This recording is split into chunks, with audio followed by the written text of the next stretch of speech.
Mr. President, Madam Vice President, members of this chamber, it's an honor to be here at your institution, both the university and the union. And to my 5 fellow speakers, each of whom gave a fine speech, congratulations, and to all of you who've participated, know of gratitude from this grateful American. It's an honor also to stand here and claim that the resolution is wrong. It is that the House believes the Republican Party has irretrievably lost its way. It's an honor to reject that in its totality. In fact, it's such an honor to stand before you that I will make the further claim that the Republican Party in the last century has never been truer to its roots. I can say that, not just as an American policy leader, but as someone who spent more than a couple of days studying and teaching American history. Inherent in the resolution are 2 notions I must briefly observe, especially as I work as best as I can to conclude and best represent the salient arguments tonight. The first is rather obvious, and it's come up a couple of times. The resolution, in so many words, is an indictment of President Trump and his policies. We've heard tonight, and I observe this respectfully, it is by extension an indictment not just of the American people, but a majority of the American people who elected him with the highest percentage of vote for a Republican nominee in more than 20 years. In particular, the claim inherent in the resolution, which is perfectly written, but the observation is important to make, is that somehow Trump and Vance and the administration and those of us who support it have hijacked the long history of the Republican Party. I understand one of my opposition friends has a different view, and that's fine. We wish Jamie all the best. Allow me to observe that one need not love President Trump and his policies, nor the Heritage Foundation, though I do, to recognize that the resolution is mistaken. One merely needs to be convinced that the Republican Party's current policies do not represent some dramatic departure from its past, that simply. Secondly, to that point, the union's provided description of the resolution summarizes 3 Republican principles: limited government, strong national defense, and free markets. To be sure, with no argument, this is an accurate list. But it's also an incomplete and insufficient list. Think about all of the major ideas of the Republican Party in its history. For example, what about the fight for a healthy culture going all the way back to the days of the 1850s? What about the defense of the family? What about the defense of traditional values, the defense of the unborn, support of the very idea of the nation state, not just ours, but especially yours and especially those of our allies, but that of every nation state? What about rightly ordered patriotism, which is one of the great attributes of the Anglo-American special relationship? And what about, this one you will love, the Republican Party's glorious skepticism from its beginning to its present toward supranational organizations like the European Union that rob you of your sovereignty as citizens? And what about the proper balancing of federal and state powers under our unique federal system? I'm going to handle a lot of rebuttals, and I've noticed some of them are a little long. So having traveled 4,000 miles to speak 10 minutes, I'll continue. All of these are just as significant, as they not only provide a fuller picture with which you can cast your vote, but also require us to look beyond the recent past. Although, admittedly, friends, the recent past is fair game. Speaking of the past, allow me very briefly to remind you, although my friend did a wonderful job just now, of the circumstances of the Republican Party's founding. In the interest of time, I won't belabor it, but as an old history professor, I'm prone to such summaries.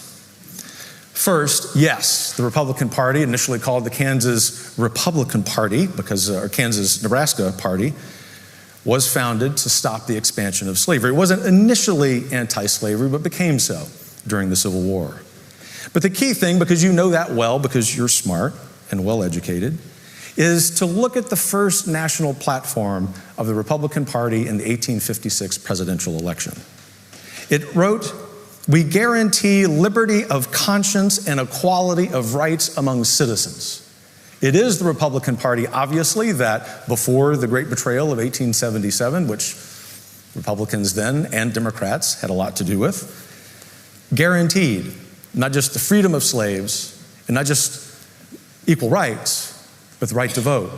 But in addition to those great goods, for Americans who had not been enslaved, the Republican Party in 1856 enshrined something that we as Republicans, and only we as Republicans in 2025 stand for, and that is the religious liberty of anybody in the United States to practice their faith. Not private conscience, like Barack Obama likes to describe religion, but real worship. The Republican Party, all the way through this second that President Trump breathes the good American air, has stood for religious liberty and for faith. Let me, in the closing moments, go through the scorecard. Let's talk about limited government. Trump has reversed decades of government overreach. The very well-articulated complaints about Trump's policies, I not only disagree with, but miss a really important fact, and that is the laying off of federal workers is legal. The closing of the U.S. Department of Education is legal. It will eventually require congressional action, which the administration will ask for. We're only 10 months into this presidency. The closing of USAID is not only legal and shrinks government and honors the spirit of limited government going all the way back to the 1850s, but it also is a good thing for the revolution of common sense around the world, because now we're not using American tax money to impose absurd, radical leftist ideology on people who don't want it. And what about safety net reform, as mentioned in a speech a little while ago? There's great safety net reform passed in the one big beautiful bill that Lincoln would smile at, because it took off the rolls 1.2 million illegal aliens of the 11 to 21 million illegal aliens who've come into our country in the last 4.5 years. Nothing against them as human persons, but if Lincoln were standing here, he would demand that they become citizens, starting first by migrating legally to the greatest republic on earth. What about a strong national defense? Sometimes European friends, and I understand the rhetoric from the United States sometimes can be hot, believe that somehow the Anglo-American friendship, the friendship and alliance with NATO is over. In fact, it isn't. There's such great continuity from Eisenhower to Reagan to Trump on this question that all members of NATO, except the stubborn Spaniards and the French, who I shall not modify with an adjective, have decided that they will increase their percentage of defense spending to the requisite percentage of their GDP. Why? Not just because Trump was a bully, which is how some of you would put it, but because Donald Trump personifies the continuity of strong national defense, not just for us as Americans, and not just for you as Brits, particularly our greatest ally in our history, but for our allies across Europe, particularly in NATO. What about another issue, the question of free markets? A wonderful, very intellectually honest exchange, if I may say, on free markets. I understand the concern about tariffs. We share them at Heritage, and yet we are convinced, especially over the last few months, that the administration is working toward a reciprocal tariff regime, one in which great allies like Britain would be favored, and one in which, as my friend Greg rightly pointed out, the great transgressors of free trade, who use the trope of free trade against working class Americans, finally find that situation rectified. What about the original Republican idea from the 1850s about a healthy civil society, about now what we would call values and culture and family? What credit we give to Donald Trump, who yesterday or the day prior said, we have a terrible problem in the West, a declining marriage rate, a declining birth rate. There are some on the left, some on the right who say, let's just allow more immigrants in. Nothing against them as human persons. I'm a serious Roman Catholic. I love everybody. But we also have an obligation to our people first, so that we can protect the very society that is so appealing for immigrants to migrate to in the first place.